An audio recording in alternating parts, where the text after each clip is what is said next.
eu sou a Vivian Navarro, sou gerente de bem-estar e você está no primeiro episódio do Trilha Financeira. A gente vai falar hoje sobre saúde mental e finanças. E qual a conexão desses dois temas?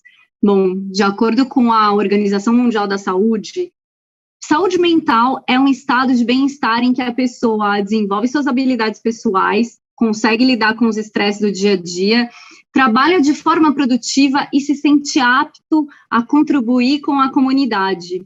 Ou seja, saúde mental não é o oposto de doença mental, como muita gente pensa, ou ainda uma coisa só relacionada aos nossos processos mentais. Inclusive, tem um estudo muito interessante publicado pela Gallup, que envolveu sociólogos, psicólogos, economistas em mais de 150 países, tentando detectar quais eram os pilares que sustentam saúde mental e bem-estar, independente da cultura e do nível socioeconômico das pessoas. E esse estudo mostrou 5 elementos essenciais do bem-estar. São eles: o bem-estar na carreira, bem-estar social, bem-estar financeiro, o bem-estar físico, que engloba corpo e mente, e o bem-estar comunitário, o quanto a gente se sente contribuindo com a comunidade a qual a gente pertence. Então, vejam bem que, dentre todos os pilares que sustentam saúde mental, está aí o pilar financeiro. O pilar, não é de hoje, por exemplo, que a gente escuta dizer, olha, tenha um bom planejamento financeiro, ou tenha uma fonte de renda mais estável, porque isso é sinônimo de tranquilidade mental. Vamos a alguns dados, a gente trouxe algumas estatísticas para mostrar um pouco a conexão desses dois dados. Tem um instituto chamado Money and Mental Health Policy, nos Estados Unidos, que é dedicado a pesquisas nessa temática. E, segundo eles, os problemas financeiros costumam causar ou agravar sintomas como depressão, ansiedade. Pessoas endividadas possuem 3 vezes mais chances de ter problema de saúde mental. Ainda segundo eles, 93% das pessoas emocionalmente vulneráveis acaba gastando acima do patamar adequado, e esse estudo também revela um ciclo vicioso entre o comportamento de consumo inconsciente como uma forma de conforto emocional, que agrava a situação financeira da pessoa e deteriora ainda mais a saúde emocional. Então, quebrar esse ciclo vicioso é uma forma muito importante.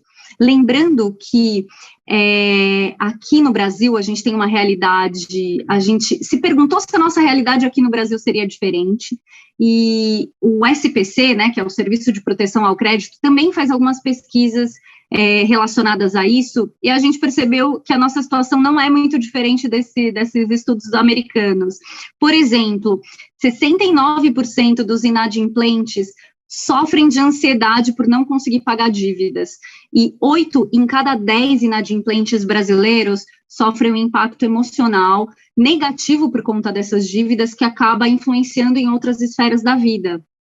Um outro dado interessante é que o brasileiro é, sim, um consumidor muito ávido, tanto que boa parte do nosso PIB é proveniente do consumo das famílias, mas apenas 28% dos brasileiros são consumidores conscientes, ou seja, consomem aquilo que precisam e sabem aquilo que precisam. Aqui vem um ponto importante de conexão entre saúde mental e emocional. Existem muitos tabus sociais que envolvem esses dois temas, o que dificulta as pessoas a terem acesso à informação de qualidade, a buscar se informar cada vez mais sobre esses dois assuntos, e também a quebrar os tabus, pedir ajuda precocemente. E uma coisa interessante é que a pandemia, ela revelou que a importância da gente cuidar desses dois pilares, tanto da saúde mental quanto da saúde financeira. A pandemia balançou esses temas mundialmente, né, para todo mundo, então não teve quem não foi impactado, claro que em maior ou menor intensidade, mas todos nós tivemos, por exemplo, a nossa saúde mental influenciada por todo o medo, a incerteza, as mudanças a que fomos submetidos em função da pandemia. Muita gente teve realmente as suas finanças também bastante alteradas, o sentimento de insegurança, incerteza em relação ao futuro também levou as pessoas a valorizarem cada vez mais um bom planejamento financeiro. E a boa notícia em relação a isso é que quando a gente fala de saúde mental e bem-estar, geralmente, quando se fortalece um dos pilares, os outros acabam também beneficiados por tabela.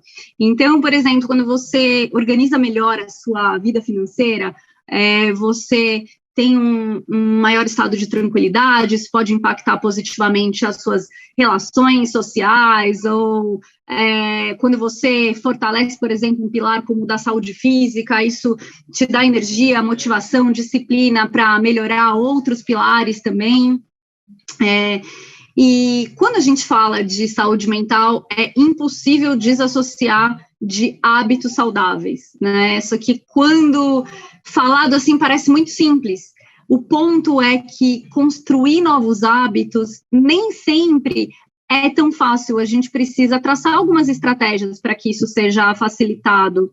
E por que é tão difícil criar novos hábitos? Você já deve ter ouvido falar do famoso piloto automático, né, que é um mecanismo super sofisticado que o nosso cérebro tem para economizar energia e gastar naquilo que é importante, muitas vezes para a nossa sobrevivência, e para a gente realmente não ficar sobrecarregado mentalmente. O ponto aqui que a gente precisa considerar sobre o piloto automático o cérebro consegue automatizar tudo que é repetido, independente se a consequência daquela ação é positiva ou negativa. Não tem uma crítica para falar, olha, eu vou transformar aqui em hábito uma conexão neural que revela um hábito, porque essa ação é positiva para você. Então, isso é uma coisa que a gente tem que levar em consideração e tomar cuidado. O segundo ponto é, frente a situações de estresse, ou até sob influência de substâncias, a gente tende a voltar para os comportamentos que estão mais para as conexões, os hábitos que estão mais estabelecidos lá.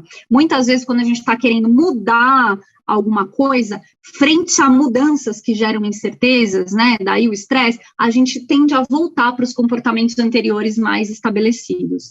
E o terceiro ponto para a gente considerar aqui é que um hábito nunca morre.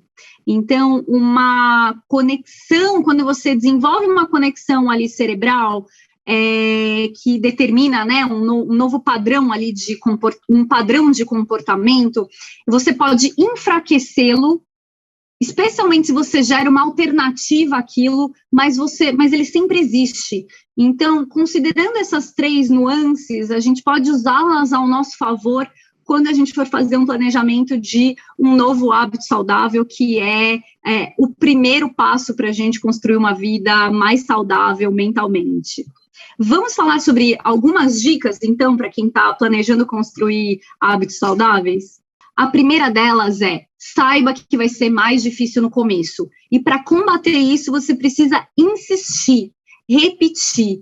Tudo que a gente faz pela primeira vez, ou quando a gente está construindo uma coisa, um comportamento novo, é muito mais difícil, gera mais esforço. Às vezes o esforço não precisa ser só físico, mas o esforço mental com certeza é maior.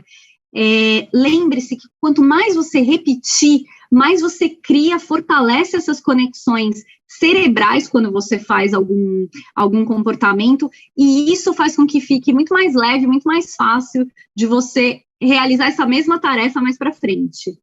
A segunda dica lembre-se que você vai ter que fazer um esforço consciente, porque os comportamentos que já estão estabelecidos no cérebro, eles chamam muito a gente, né? Eles realmente você é capaz de criar uma série de obstáculos, de justificativas para não fazer aquilo que você se propôs a fazer. Isso é natural, tá? É padrão de todos nós e é o nosso mecanismo do cérebro para economizar energia. Então, vale a pena você conscientemente ali entender que você vai ter que fazer outras escolhas, como, por exemplo, se eu tenho dificuldade para controlar compras impulsivas, eu vou ter que escolher sair sem, por exemplo, o cartão de crédito e usar ele intencionalmente só em algumas saídas, ou vou ter que desativar algumas notificações no meu celular que fica me mostrando promoções, por exemplo.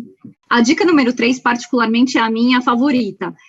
Para tudo aquilo que for difícil para você, o que você está tendo que aprender, tente acompanhar com um ritual que seja prazeroso. Por exemplo, você tem dificuldade para sentar e fazer o seu planejamento financeiro, controle financeiro, se aquele momento é chato para você, que tal se você criar um ritual, como fazer uma bebidinha, sair para um lugar mais gostoso da casa, como a varanda, um lugar mais confortável para você, colocar uma musiquinha e fazer daquele momento um momento mais gostoso. Isso vale para qualquer novo hábito. Então, se você está tentando ter a disciplina de fazer o esporte, isso para você é uma coisa muito difícil, às vezes ter a companhia certa, que vai trazer mais prazer para aquele momento, é o fator-chave para que você tenha menos esforço para colocar aquilo como um hábito na sua vida. A dica número 4 é evite a armadilha de se recompensar pelo seu novo comportamento. Por exemplo, você sabe aquele presentinho que você resolve se dar porque você fez economia o mês passado?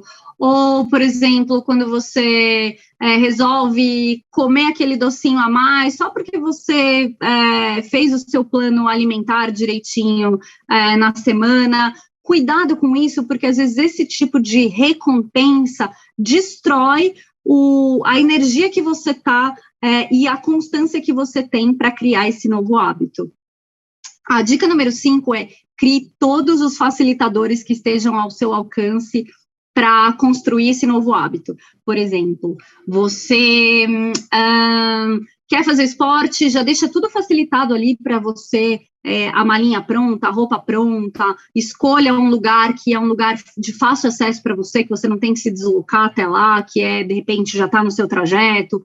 Ou, por exemplo, você tem mais dificuldade para se organizar ali nos seus compromissos financeiros. Então, crie os facilitadores, compre as canetas coloridas, faça um quadro, deixe ele bem visível para você não perder nada. Então, pense sempre em quais são os facilitadores para você realmente fazer daquele comportamento que você quer adotar um hábito. E a 6ª dica é uma dica para você cultivar a saúde das suas emoções, e a sua saúde mental. É muito difícil você encontrar uma pessoa que se arrependeu, por exemplo, de ter investido em terapia, ou aqui vale qualquer coisa que te aproxime de você mesmo, dos seus sonhos. Então, você pode investir em técnicas de meditação, de yoga, de dança, tudo aquilo que permita você expressar suas emoções. As artes geralmente são um caminho muito interessante para isso. Escrever num diário, parar para praticar atenção plena. Tudo isso são mecanismos para você entrar em contato com você mesmo e fortalecer a sua saúde emocional e mental. A última dica aqui é: valorize bastante o seu tempo. Então, crie um planejamento em que você consiga perceber onde que você está dedicando o seu tempo, se isso está de acordo com os seus objetivos de vida, se você está tendo tempo para cuidar de você, se você está tendo tempo para descansar, porque muitas vezes a gente pula para aqueles comportamentos inconscientes, por exemplo, compras para conforto emocional, exatamente porque a gente não está conseguindo cuidar do nosso bem-estar emocional. Então, essas foram as dicas aqui para a gente construir hábitos saudáveis. Eu quero aproveitar e convidar a Bruna Fesneda, aqui da área de bem-estar, para conduzir a gente numa prática e continuar com essa reflexão. Bruna, é com você. Quanta dica legal que a Vivian trouxe, né? Bom, eu sou a Bruna, consultora de bem-estar aqui na BASF, e eu queria falar que é essencial a gente lembrar, né, que o futuro que a gente sonha precisa começar a ser construído hoje, né? Então, a gente pensando nisso, a gente queria propor uma prática diferente aqui para vocês hoje, tá? Então, eu vou pedir para que vocês fiquem aí relaxados, sentados numa posição confortável onde vocês estão. Eu vou pedir para que vocês fechem os olhos só por alguns instantes. Ao fecharem os olhos, eu queria que você se transportasse lá para o seu aniversário de 77 anos. Imagina como é esse aniversário, quais são as pessoas que estão ao seu redor, o local onde você está, como você se sente, quais são as sensações que você consegue perceber, quais são as pessoas, como são as suas relações. Muito bem. E bem devagar, vai voltando a abrir os seus olhos. Eu queria saber quem se imaginou num hospital, numa clínica, né? Num asilo. Eu acho que ninguém se imagina nesse lugar, né? Então é muito importante a gente realmente cultivar hábitos que hoje vão fazer a diferença para que a gente possa construir esse futuro que a gente deseja, né? Essa pessoa. Tanto quando a gente fala da saúde mental, emocional, mas também quando a gente fala das nossas finanças, da nossa liberdade, né? E lembra, gente, que a saúde financeira, ela não é sobre só a gente ter dinheiro ou não ter dinheiro, né? Às vezes a gente tem muito dinheiro, mas sempre a gente tem aquela sensação que falta alguma coisinha. O conceito realmente vai muito, muito além, né? Uma pessoa que é financeiramente saudável, ela tem, além das suas finanças organizadas, ela também consegue suprir todas as suas necessidades essenciais e ter também os momentos de lazer. A gente não pode esquecer desses momentos de lazer, para a gente também poupar e realizar os nossos planos futuros. Então, sonhar faz parte da gente manter uma saúde mental e financeira. E eu queria deixar aqui uma dica, né, do canal Sempre Bem. Lembre que a gente tem acesso ao canal Sempre Bem, que é um canal telefônico, gratuito, confidencial para todos os colaboradores, dependentes, cônjuges, e que pode ajudar você, por exemplo, a ter uma orientação profissional. Não só orientação psicológica, assistência social ou jurídica, mas também você tem um apoio de um assistente financeiro. Então, se você percebe que está sendo difícil aí durante essa trilha financeira colocar esses hábitos ou reorganizar, precisando de uma ajuda externa, essa pode ser uma opção para vocês, né? Então, aproveitem e usem esses canais que a Basti te dá também. E eu queria, então, chamar, né, vocês para continuarem nessa trilha que só está começando agora, para vocês conseguirem entender como organizar, como controlar melhor as suas finanças, né? Com um time aí de investimentos da Basti Previdência e da Credibasco. Então, aproveitem esse conteúdo e que isso possa fazer a diferença aí para vocês. E lembre-se de participar do Game da Trilha Financeira. As perguntas sobre esse módulo estarão disponíveis até dia 3/9. Não deixe de participar para você concorrer aos prêmios. E também, para quem perdeu essa palestra ou quiser recomendar para alguém, ela vai estar disponível lá no canal da Basti Previdência no YouTube. Acesse lá e boa jornada. BASF. We create chemistry.